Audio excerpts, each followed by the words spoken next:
Everyone, आज के video में हम समझेंगे UGC net minimum passing marks क्या है और यूजीसी नेट पास करने के लिए हमें कितना स्कोर करना पड़ेगा। चलिए जानते हैं, वीडियो को पूरा देखिएगा। सर्वप्रथम यह बात कर लेते हैं कि यूजीसी नेट एग्ज़ाम देने के लिए हमारे पास डिग्री क्या होनी चाहिए। तो आपको बता दें कि यूजीसी नेट का एग्ज़ाम हम तभी दे सकते हैं जब हमने मास्टर्स डिग्री ली हो, यानी पोस्ट ग्रेजुएशन हमने किया हो, और हमारे पीजी में यानी मास्टर्स डिग्री में 55% यानी 55% मार्क्स होने चाहिए, तभी हम यूजीसी नेट एग्ज़ाम दे सकते हैं। चलिए अब जान लेते हैं आपको मिनिमम कितने स्कोर करना होगा, तब यूजीसी नेट आप पास कर पाएंगे।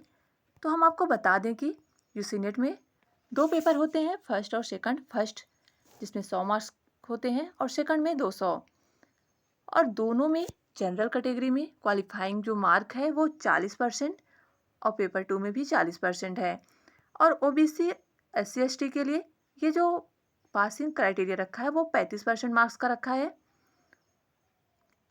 आपको बता दें कि यदि आप यूजीसी नेट को क्लियर करना चाहते हैं तो पेपर 1 और पेपर सेकंड में यानी दोनों को मिलाकर आपको 40% स्कोर करना ही पड़ेगा, जनरल कैटेगरी में और ओबीसी में 35%।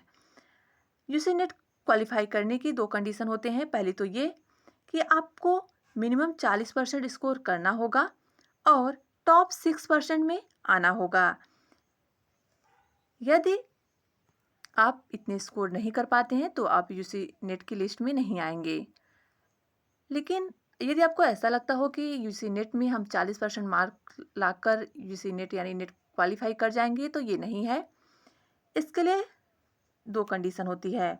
फर्स्ट कि आपको 40% मार्क तो लाना ही है, लेकिन टॉप जितने भी लोग यूजीसी नेट का एग्ज़ाम दे रहे हैं यानी 100% है, तो उसमें टॉप 6% में आपको आना होगा, तभी आप यूजीसी नेट क्वालिफाई कर पाएंगे।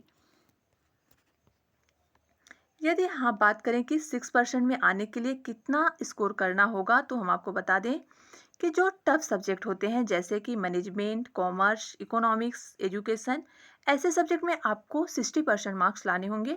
60% मार्क्स यानी 300 होते हैं टोटल। 300 का जो 60% होता है वो होता है 180, यानी 180 नंबर लाएंगे तभी आप नेट क्लियर कर पाएंगे। वो भी किस में, जो टफ सब्जेक्ट होते हैं जैसे कॉमर्स, मैनेजमेंट, इकोनॉमिक्स, इन सब सब्जेक्ट में। यदि लैंग्वेज की बताएं, लैंग्वेज के जो कट ऑफ होते हैं वो ज़्यादा जाते हैं, क्योंकि लैंग्वेज के सब्जेक्ट थोड़ा इन सब सब्जेक्टों से इजी पढ़ते हैं। उसके लिए आपके जो मार्क्स होने चाहिए वो 65 यानी 65 से 70% तक होने चाहिए। यदि आपने मिनिमम 40% क्वेश्चन सही कर लिया, इस बात की कोई गारंटी नहीं है कि आपका नेट हो जाएगा। इसके लिए आपको टॉप 6 में आना ही पड़ेगा, टॉप 6% में। चलिए अब जान लेते हैं कि हम जिसे नेट के एग्जाम को कितनी बार दे सकते हैं, यानी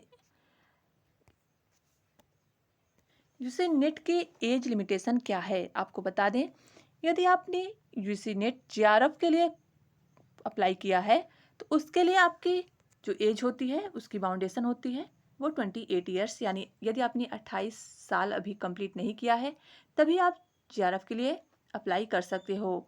लेकिन नेट के लिए ऐसी कोई एज की लिमिटेशन नहीं है।